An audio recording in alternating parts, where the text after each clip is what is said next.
Fresh news की सारी खबरें आप तक। शकरपुर थाना क्षेत्र में एक घर के अंदर एक महिला की संदिग्ध हालत में हुई मौत। पुलिस ने मामला दर्ज किया। मामला शुक्रवार की सुबह का है, जब एक घर के अंदर एक महिला जो कि ऑनलाइन बॉडी का काम करती थी, जिसका नाम नीतू गुप्ता है, उसकी डेड बॉडी उसके घर में फंदे से लटकी मिली। जहां मृतका के भाई का आरोप है कि उसकी मृतका बहन का पति कई सालों से मारपीट करता था, जिसका नाम नितिन है। वही समाज सेविका अंजू शर्मा ने भी ये आरोप लगाए कि नीतू की हत्या हुई है। वह बहुत मजबूत लेडीज थी जो कि सुसाइड नहीं कर सकती थी। काफ़ी टाइम से उसका पति और उसके साथ उसे परेशान और मारपीट करता था। जहां समाज सेविका ने यह बताया कि मृतका ने कई बार अपनी सास और पति के बारे में भी बात की। जब मैंने उसे केस दर्ज करने के लिए बोला तो उसने कहा कि अभी उसके बच्चे की पढ़ाई चल रही है, इस वजह से उसने कहीं भी शिकायत दर्ज नहीं की। अब ये देखना होगा कि ये हत्या है या सुसाइड, ये तो पोस्टमार्टम की रिपोर्ट के बाद ही पता चल सकेगा। बहरहाल शकरपुर थाने ने मामला दर्ज कर लिया है और जांच चल रही है। और ये नीतू को कई सालों से टॉर्चर करते थे, मारते पीटते थे।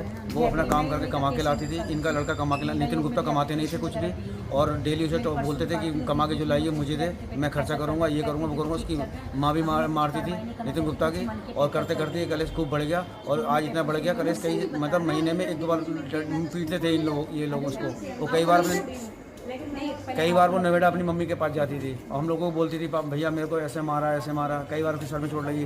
शकरपुर थाने में उसकी FRI कई 2-3 बार करा चुके हैं। फिर पुलिस वालों ने सुना और सुनने के बाद में फिर उनको छोड़ दिया। ठीक है जी। FIR की कॉपी पड़ी हुई है अपने पास? एप्लीकेशन उन्हीं के थाने के अंदर और भाइयों के पास है मेरे। सुरजीत गुप्ता भाई उनके पास हो गया, दिनेश के पास हो गई।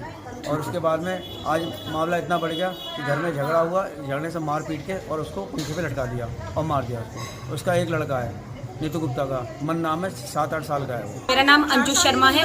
मैं शकरपुर में रहती हूँ। मैं एक समाज सेविका हूँ। मैं ही कुछ टाइम से नीतू का केस हैंडल कर रही थी। आज से 2 साल पहले गर्मियों में, जुलाई के महीने में मेरे ख्याल से नीतू जी का केस मेरे पास आया था। तो मैंने जब इनका केस हैंडल किया तो मुझे बहुत ही ज़्यादा अचंभा हुआ कि इनके भाई 2-3 बार पुलिस में ये केस करवा चुके हैं और पुलिस ने कोई कार्रवाई नहीं की। इस बच्चे के लिए मैंने अभी महिला योग में भी एप्लीकेशन दी थी और ये सितंबर के महीने में आई थिंक 10 दिन पहले मेरी नीतू जी से बात हुई थी। मैंने कहा नीतू बेटा क्या कहते हैं, आपने केस आगे बढ़ाना है, क्या करना है, मेरे साथ चलिए एक बार महिला योग में। तो कहती दीदी अभी नहीं मैं जाऊंगी क्योंकि अभी मन का पेपर है चल रहे हैं, तो मन की पढ़ाई डिस्टर्ब हो जाएगी, तो मैं अभी रहने देती हूँ। तो मैंने कहा ठीक है बेटा। और परसों मेरे उसकी कपड़ों के बारे में बात हुई थी। कपड़े के सिलसिले में मेरी फ्रेंड ने ब्लाउज सिलने के लिए दिया हुआ था और एक सूट सिलने के लिए दिया हुआ था। तो मैंने कहा बेटा आपने सिल दिया तो दे जाते हैं। तो कहती दीदी तरपाई रह गई सिर्फ शर्ट की, तो मैं ब्लाउज पकड़ा जाती हूँ। तो मैंने कहा बेटा आप परेशान मत होइए, आपने फास्ट भी रखा हुआ है, आपको चक्कर आ रहे हैं, आप कल दे जाना। हम नीतू के फ़ोन का वेट ही कर रहे थे और आज मैं सुबह उसको फ़ोन करने ही वाली थी 11-11:30 बजे के करीब कि नीतू बेटा अगर कपड़े सिल गए तो दे जो, आज कीर्तन है मनीषा जी के यहाँ। तो लेकिन इतनी देर में दिनेश भैया का फोन आ गया। दिनेश भैया कहते दीदी नीतू नहीं रही। मैंने कहा क्या कह रही हो आप? कहते नहीं रही, नीतू की डेथ हो गई। मैंने कहा कैसे? कहते उसने सुसाइड कर लिया है फांसी लगाकर।